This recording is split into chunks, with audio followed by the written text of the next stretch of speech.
Pasukan Rusia melancarkan serangan senyap namun mematikan terhadap posisi pertahanan Ukraina di sebelah timur garis pertempuran.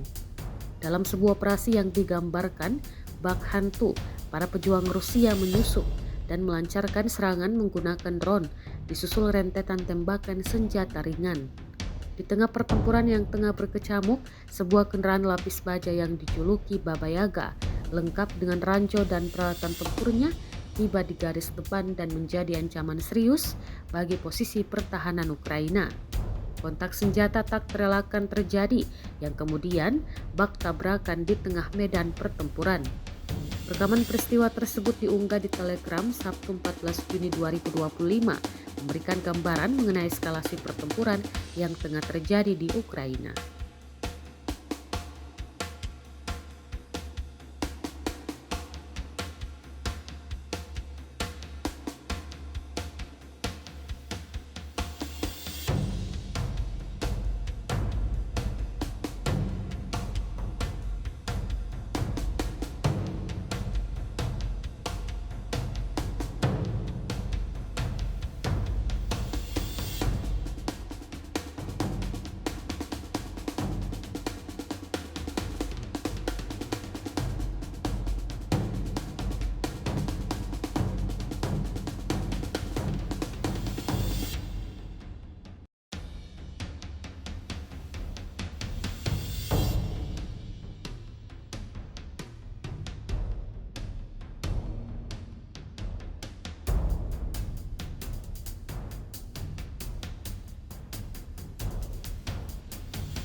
Download Tribun X sekarang, menghadirkan lokal menjadi Indonesia.